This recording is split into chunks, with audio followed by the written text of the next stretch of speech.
Welcome to our segment on heavy forwarders. In the previous segment, we talked about light forwarders. Now we want to talk about heavy forwarders. And why are heavy forwarders important? Because we can do heavy lifting at the source. We can index and parse data, we can load balance, and we can define specific data routing rules. You can clearly see how this could be extremely useful in a highly distributed environment. Do not be turned off by the terminology of a heavy forwarder. It's really just a regular installation of Splunk, the same installation you would use for an indexer or search head. The only difference is once you're done installing it, you go to Settings, Licensing, Change License Group, and you click that radio button that says Forwarder License. Once you install a heavy forwarder, it's pretty easy to set up. You just simply go to Settings, Forwarding and Receiving, and Add New under Forward Data. Once you click Add New, you'll come to this screen where it asks for either a DNS name or an IP plus a port of the indexer or search head to which you want to forward. If you want Splunk to automatically load balance the data to multiple indexers, you can simply list multiple indexers here, separated by commas. You can also save a copy of the data locally. If you go to Forwarding Defaults, it will ask you if you want to store a local copy of the forwarded events. You can choose yes or no there. You can probably think of some use cases in which you would want to store a local copy of the events and some in which you would not. If this particular machine is pretty lightweight and doesn't have a lot of storage, you may not want to store a copy of forwarded events on the machine locally. So let's talk about some basic differences between universal and heavy forwarders. Universal forwarders, remember, are the light agent. There's event parsing available at the source in some cases, but no event routing available on universal forwarders. Heavy forwarders are a full Splunk enterprise installation, and we can parse and route data at the source with heavy forwarders. Let's take a look at how to install and configure a heavy forwarder in a Windows and a Linux environment. And by the way, when we do the Windows environment, the reason I'm not doing Mac environments is because it's exactly the same as the Windows environment, except you'll download a DMG file instead of an MSI file. As always, we have our 3 stars of the show here. We have our Splunk search head, our Windows Splunk forwarder, and in the terminal, we have our Ubuntu server that we can set up as a forwarder. So first of all, let's log into our search head. I've actually uninstalled the light forwarders on these other machines, so there won't be data coming in until we actually install the heavy forwarders. So for fun, let's start with Linux. And again, we want to open a browser on any machine and get that wget string, just like we did to install Splunk Enterprise in the first place. So we'll simply go to splunk.com. Click on the free Splunk button. Choose Splunk Enterprise. And we're going to choose Linux. And again, I like to use the TGZ. I'm going to click Download Now. But remember, I'm not actually downloading it. Of course, it's going to make us log in. And we'll cancel the download because we just want this wget string. Click here to select the entire string.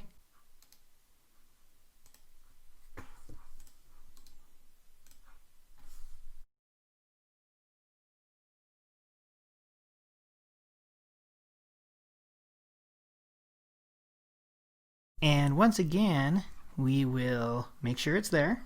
There's our old forwarder tarball that we downloaded. And there's our Splunk Enterprise instance that we just barely downloaded that does not have the word forwarder in it. So let's copy that again to opt. And remember, on Linux, that's where Splunk likes to live. So sudo cp, and then we'll navigate to opt. Make sure it's there, and it is. And then we'll simply untar it.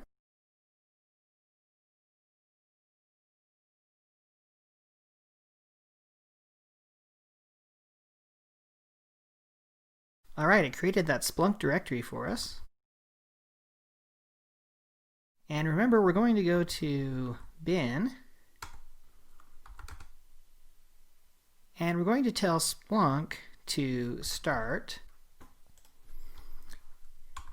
And to do that, we'll simply go sudo Splunk start. And let's do the -- accept license switch so that we don't have to read that horribly long end user license agreement. Now it says the Splunk web interface is available here. However, I don't have DNS set up, so we will have to access it by the IP address. So let's see what that is. And it's 172.16.182.142. Let me bring up a browser. And there it is. Let's log in for the first time. Admin and change me.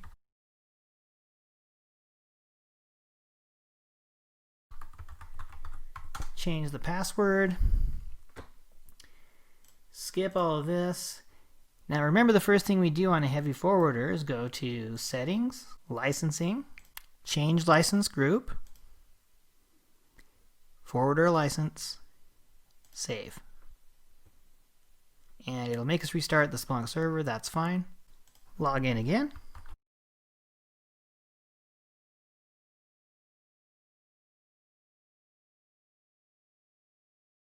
Now we want to go to Settings, Forwarding and Receiving, Configure Forwarding, Add New. Our host machine is, let's check the IP, 172.16.182.150.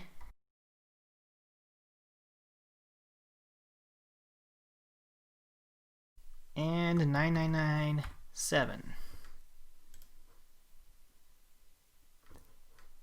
Okay, everything's enabled, looks good. Now, no data is being forwarded on this heavy forwarder yet, because we have to explicitly monitor or upload a file or in some way add data to this forwarder. So let's click on Add Data, and let's choose Monitor.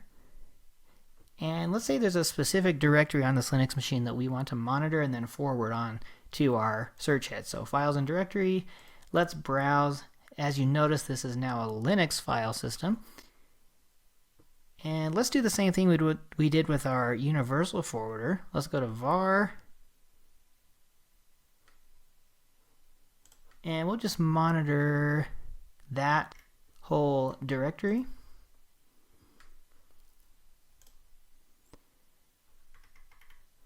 And the host, let's make the host metadata value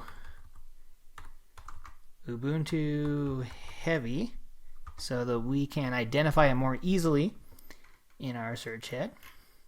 Review, done. And let's add one more directory just to make sure, just in case there is nothing actually in that var directory. So monitor, files and directories. And let's monitor this sys and kernel directory. That could be important, and it could also have a lot of data which we're interested in. Click next.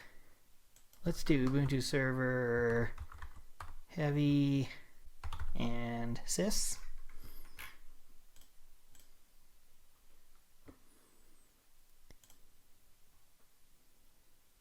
And notice something here. When we try to search directly on a heavy forwarder, we get all of these licensing errors. Because remember, on a heavy forwarder with a forwarding license, you cannot search. You have to use the Splunk search header indexer to which it is forwarding. So let's go back to our Splunk search head. Let's refresh it. And latest event now. This is good news. Click on Data Summary.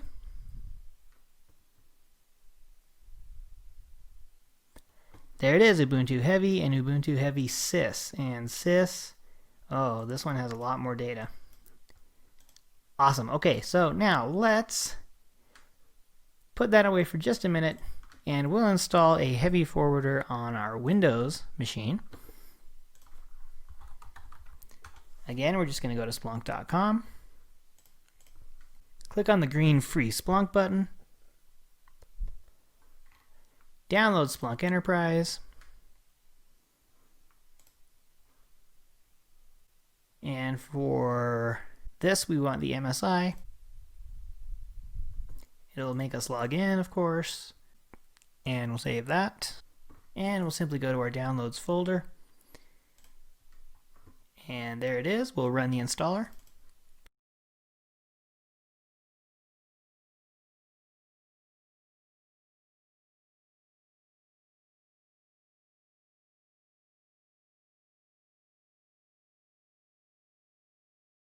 Okay, once it's done installing, we'll leave that box ticked, launch browser with Splunk Enterprise. And since the rest of this is going to be pretty much exactly like the Linux installation and setup, I'm going to speed up the process. I'm going to put the steps I'm going through on the left side of your screen there. So first step is add the forwarding license.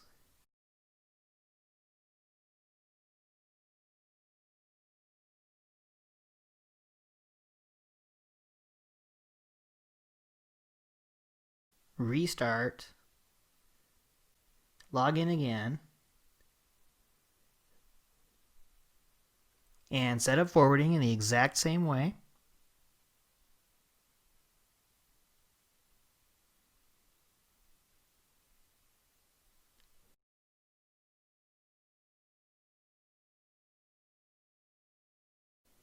And monitor or upload some data.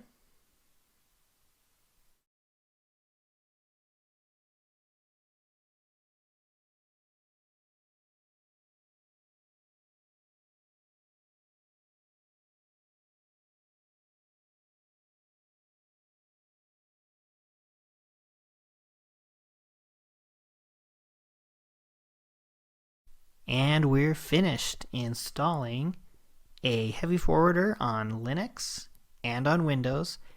And just to reiterate, installing a heavy forwarder on Mac is essentially the same as installing a heavy forwarder on Windows. I really appreciate you joining me in this segment, and I'm really excited to see you in the next segment.